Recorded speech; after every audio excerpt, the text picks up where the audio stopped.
Para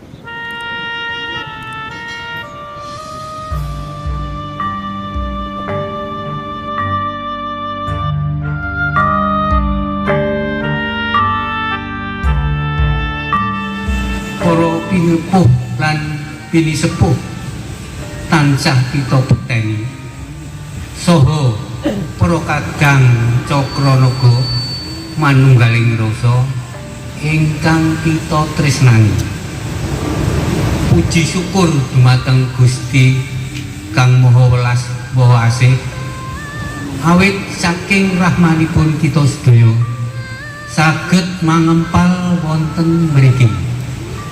Salajengipun inggih menika amringati wulan Sura Grebeg Sura ingkang 2022 Cakranaga manunggaling rasa inggih menika misi nguri-nguri basa Jawa. Cakranaga menika inggih menika nguri-nguri basa Jawa. Misinipun inggih menika setunggal mahayu-hayuning pribadi. Kaping kalih mahayu-hayuning keluarga. Kaping tiga mahayu-hayuning sesama. Kaping sekawan mahayu-hayuning bawana. Nika langganan pun kula panjenengan sedaya sampun. Nggih monggo-monggo sedaya ampun ngantos kesopen. Aja sampai lali lah. Anggenipun bedonga dumateng ngarsane Gusti, mpun ngantos lali dumateng Gustinipun. Harapan, oke, ingin menghormati, puji syukur alhamdulillah kehadirat Allah Tuhan yang Maha, yang mana pada malam hari ini kita semua masih diberi rahmat yang berupa sehat dan umur, sehingga sakit melaksanakan Grebeg Sura awan dengan sehat walafiat. Para bapak, para saudara, para kawan yang menghormati, yang iki kula selaku pribadi ngaturaken kepawon atas kegiatan yang dilaksanakan wonten wisata Grojagan. Wisata Grojagan menika secara penetrasi masuk di wilayah kami. Yang menika desa Grojagan, akan tetapi di dalam pengelolaannya belum berutama.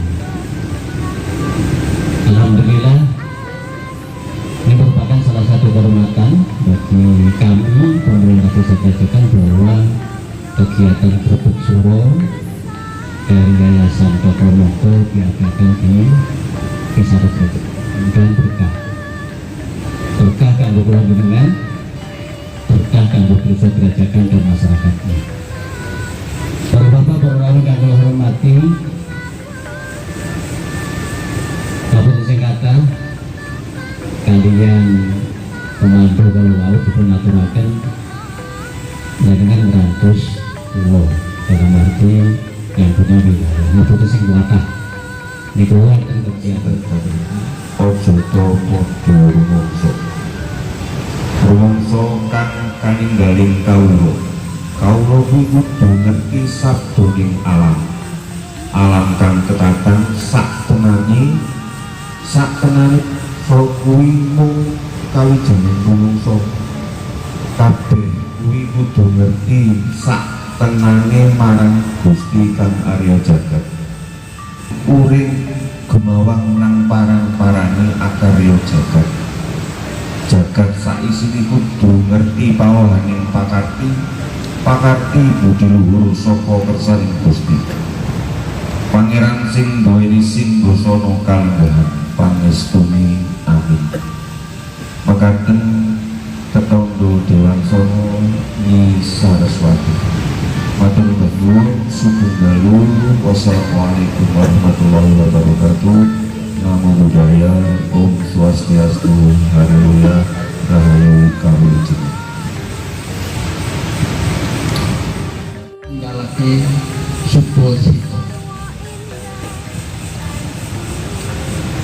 Paribasane wong kang baut ngadi sarira.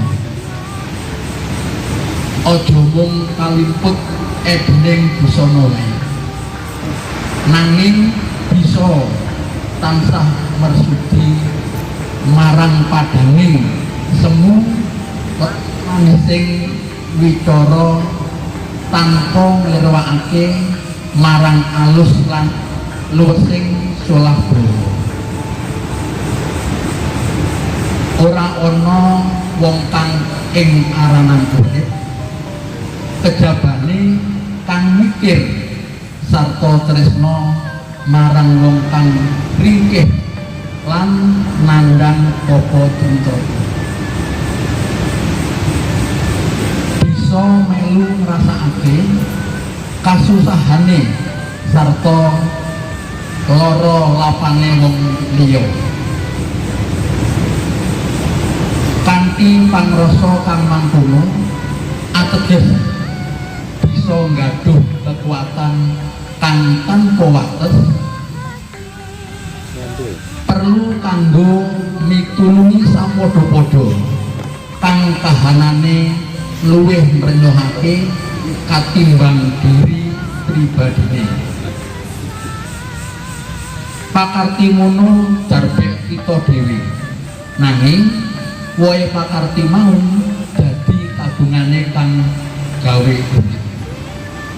Mangkono sabdane sawijine pujangga kaloka. Mangkaten sugeng dalu. Assalamualaikum warahmatullahi wabarakatuh. Namo Buddhaya. Om Swastiastu. Haleluya. Rahmi Amin.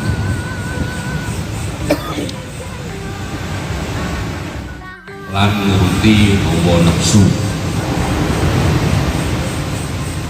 Luwih-luwih ing dina samengko alam bebrayan donya tansah kebak pradondi.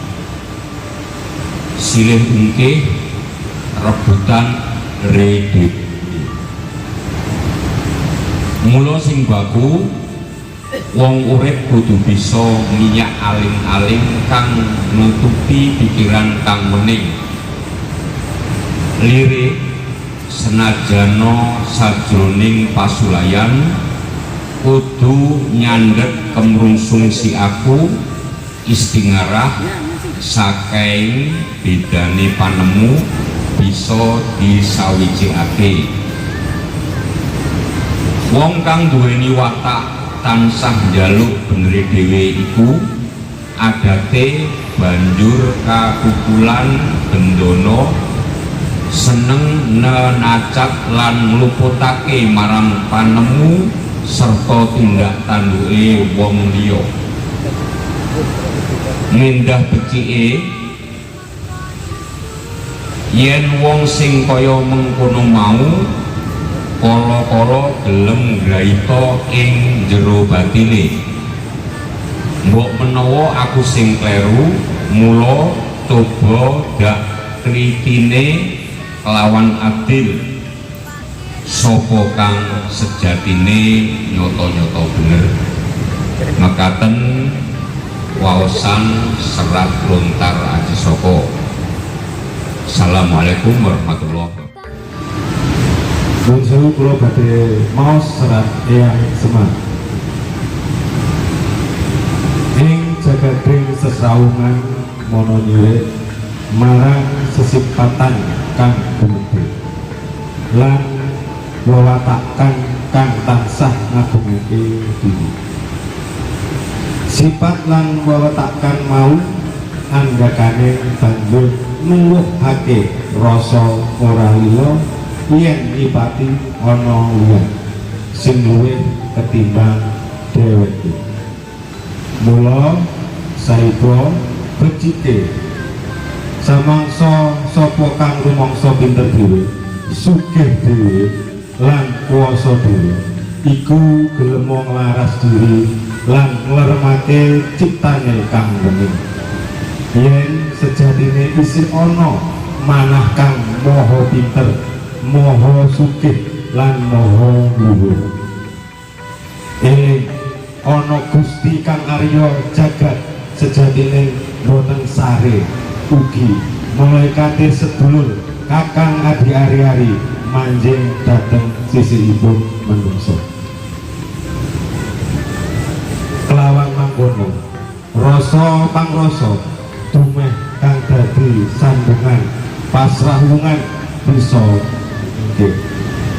Sakmenika serat yang semar dugi paguyuban pusat kagem Cokronaga lan Manunggaling Rasa. Sugeng dalu Grajakan Pak Supriyono. Pak Supriyono ingkang kula hormati, kula kangeni lami pun boten kepanggih.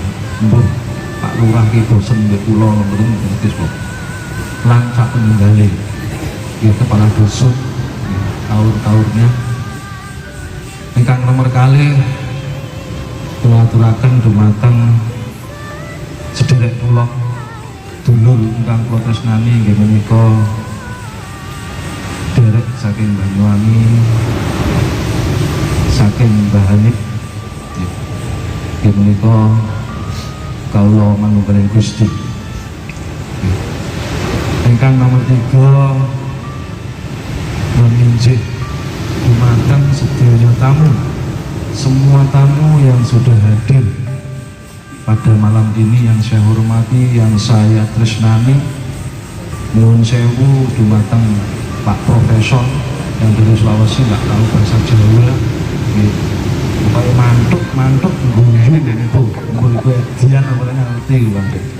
Nih Pak Profesor Edian nggak ngerti, Edian itu bagus, Prof. Catat garis bawah. Ingkang nomor sekawan para ibu-ibu ingkang kula tresnani sampun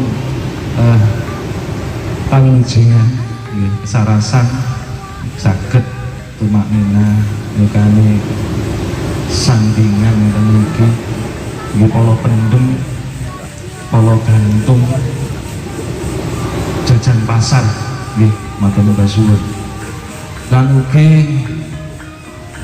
kerabat-kerabat kula sedherek kula ingkang saking Jawa Tengah nggih Kebumen, Bantul, Pati, Semarang, tebih-tebih Pak Lurah saking Jawa Tengah mriki derek Jawa Tengah kami dugi boten ngertos kula iki teko sapa ndang niku dene wonten malih Allah nggih tapi dereng dugi asik bingung tapi yang saya menuju sedaya kemarin saking Gusti Rama Agung ajak netes dulu dumateng panjenengan sakwatipun monggo kedhe-kedhe sareng-sareng kula suwun mugi panjenengan boten manah piyambak-piyambak dateng hati pribadi panjenengan yang agama Katolik, Kristen, Nasrani, Buddha, Hindu monggo kersa panjenengan supados sedaya donga menika diijabahi dan Gusti dalu menika.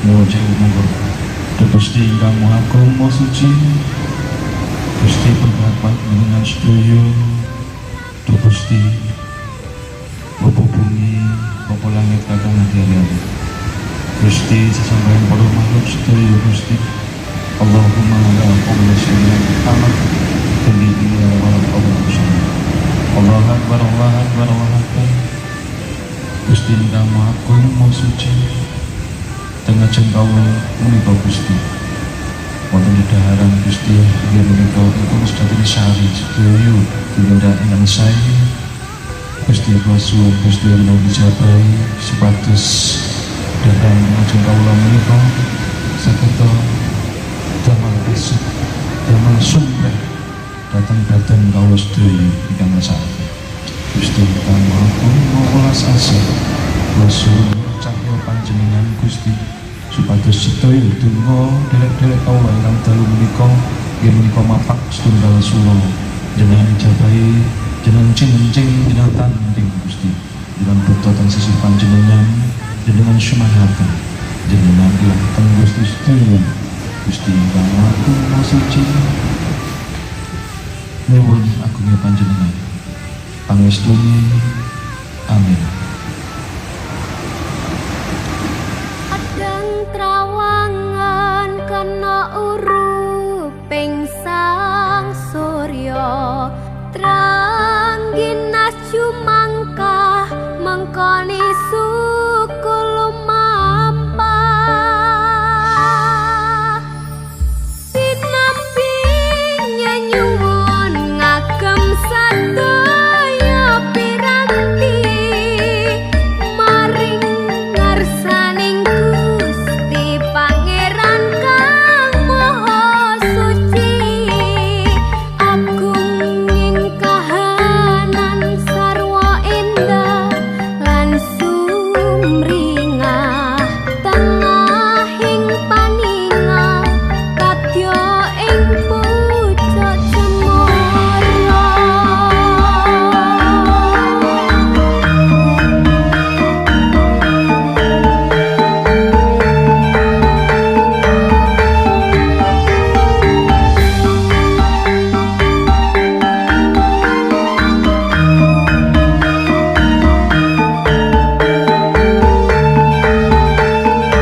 Haji Anopta.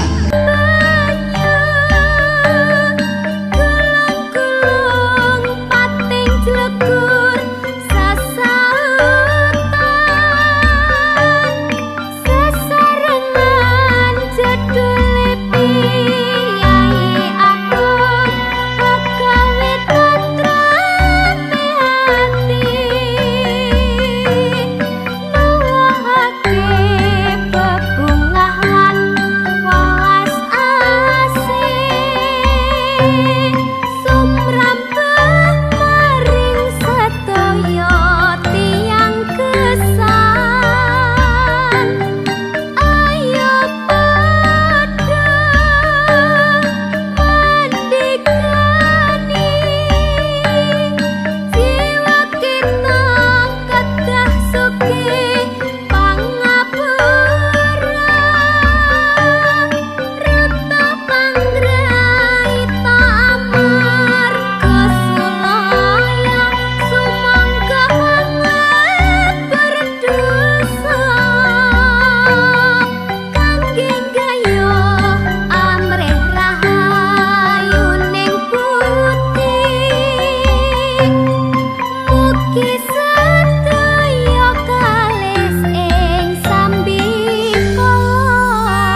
Tatah lagi kula medheksa panjenengan.